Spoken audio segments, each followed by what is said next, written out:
संत वाणी में आज बुल्ले शाह का एक पद लेने जा रहे हैं।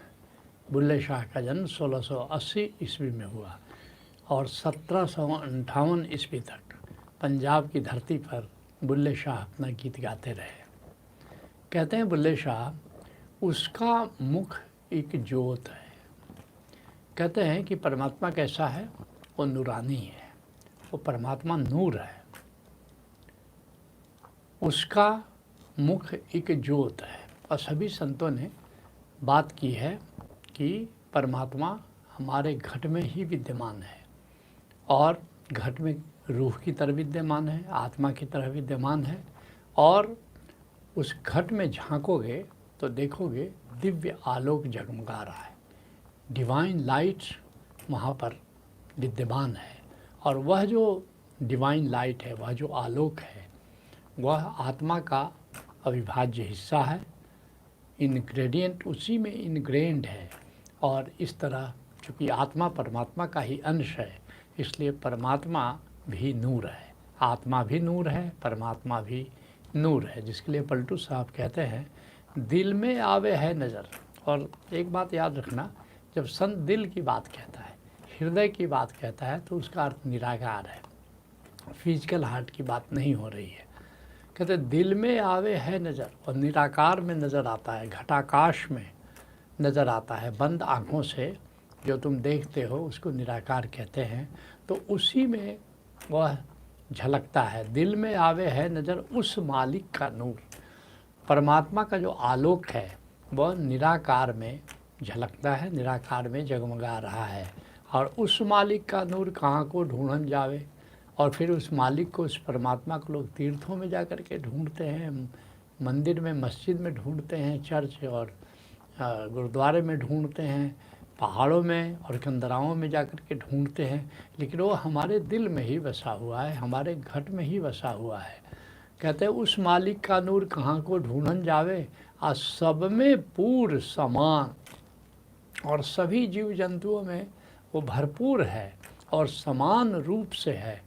कहते हैं कि सब में पूर्ण समान दरस घर बैठे पावे। और उस नूर का दर्शन करने के लिए, उस मालिक का दर्शन करने के लिए, परमात्मा का दीदार करने के लिए कहीं पर्वतों और कंदराओं में, गुफाओं में, मंदिर में, मस्जिद में जाने की कोई ज़रूरत नहीं है। कहते हैं बुल्ले शाह उसका मुख एक ज्योत है, आ घूंघट है संसार। कहते हैं कि सब में तो विद्यमान है, वह नूर सब में है, लेकिन लोगों को दिखाई नहीं पड़ता है। क्यों? क्योंकि घूंघट है संसार। बड़ी सुंदर उपमा देते हैं कि जैसे कोई स्त्री है, वो घूंघट डाले हुए, तो स्त्री का मुखड़ा तो दिखेगा नहीं। ऐसे ही परमात्मा एक उस स्त्री की तरह उसने भी घूंघट डाल रखा है। और वो का घूंघट है, वो आकार का घूंघट है। आकार के जगत में, निराकार में वो छुप गया है। तो आकार घूंघट का काम कर रहा है। जब तक उस आकार को पार नहीं करोगे, जब तक उस घूंघट को नहीं हटाओगे, तब तक परमात्मा का दीदार मुश्किल है। जिसके लिए कबीर साहब कहते हैं घूंघट का पट खोल रहे तो को दर्शन होगा। लेकिन ये जो संसार का घूंघट है, ये जो अहंकार का घूंघट है, ये जो आकार का घूंघट है, इस घूंघट को अगर खोलोगे, इस घूंघट को अगर हटाओगे, तब जा कर के तुम दीदार कर पाओगे उसके मुख को। जैसे कोई स्त्री है, घूंघट डाले बैठी है, जब तक उस घूंघट नहीं हटेगा, उसका मुख कैसे देखोगे। ऐसे ही जब तक संसार का घूंघट डाले परमात्मा बैठा है, जब तक इस संसार के पर्दे को नहीं हटाते हो, तब तक परमात्मा का दीदार नहीं हो पाता। इसीलिए कबीर साहब कहते हैं घूंघट का पट खोल रहे तो को पीऊ मिलेंगे, आ धन जोबन को गर्म न कीजिए, झूठा पचरंग चोल रहे। लेकिन आदमी है कि धन में खोया है, यौवन में खोया है और अहंकार में खोया है।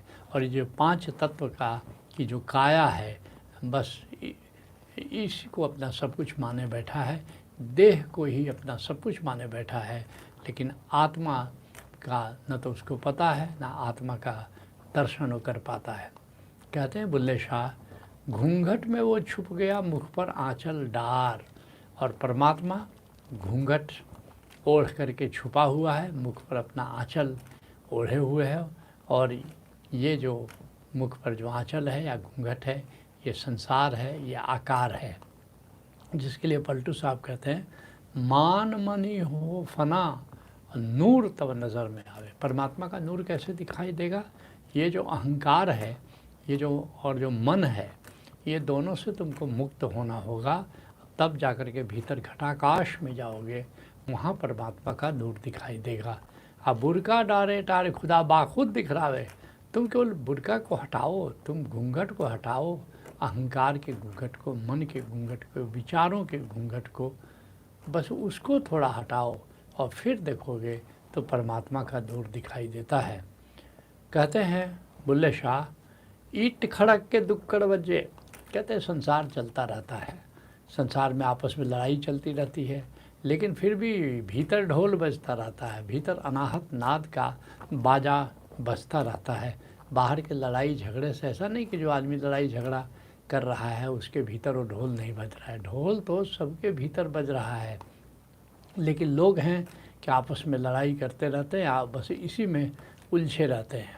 जिसके लिए धर्मदास कहते हैं सतनामे जब जग लड़ने दे, संसार लड़ता रहेगा, तू अपना ओंकार का अनाहत नाद से अपना नाता जोड़ो, उसका स्मरण करो।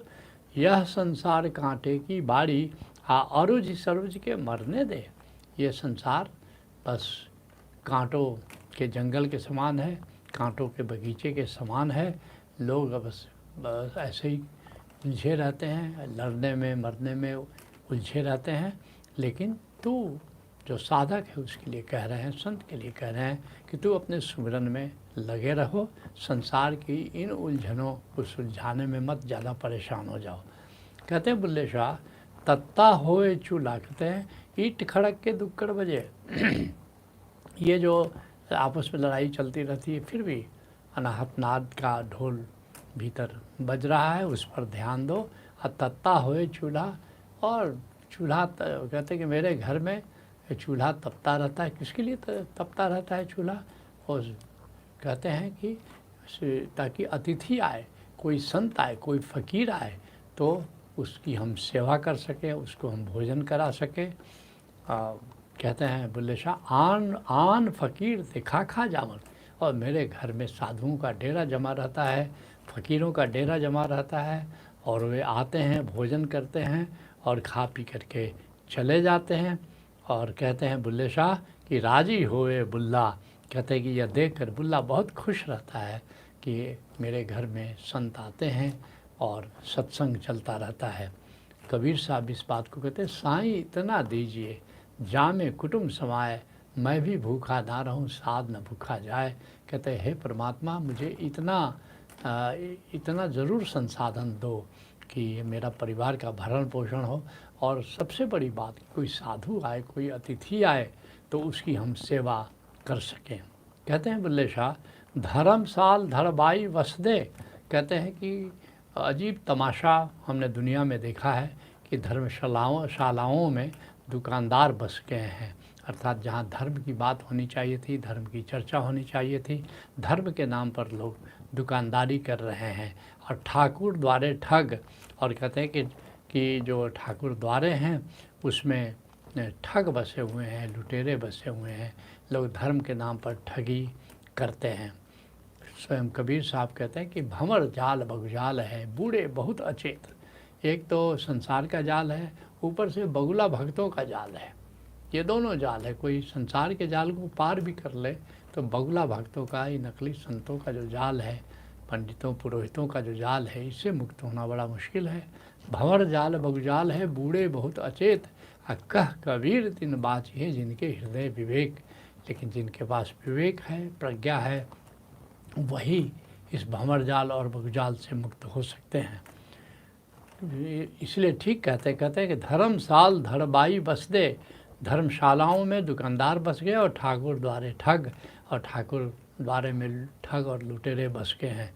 जिसके लिए बुल्ले शाह अन्यत्र कहते हैं, कर्म शरादे धर्म बतावन, ये लोग बाहरी कर्मकांड और शरीयत और धार्मिक कानून को ही धर्म बताते हैं, और संगल पावन पैरी, और इस प्रकार पाँव में, लोगों के पाँव में जंजीर डाल देते हैं। जात मजहब यह इश्क न पूछदा, लेकिन जो इश्क में है, परमात्मा के इश्क में जीते हैं, तो इश्क तो जात मजहब इनकी बात नहीं करता।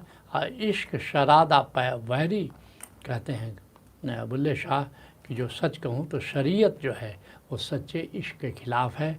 जहाँ भी आशिक हैं परमात्मा के, वो शरीयत को मानने वाले उनको परेशान करते हैं, उनका गला काटते हैं, उनको शूली दे देते हैं। और ऐसा नहीं कि बुल्ले शाह के समय की बात है, आज भी देखो तो जहाँ भी सूफ़ी हैं, जहाँ फ़कीर हैं, जहाँ संत हैं, ये शरीयत मानने वाले उनको परेशान करते हैं, उनको तंग करते हैं, और केवल तंग ही नहीं करते, उनका गला काट देते हैं।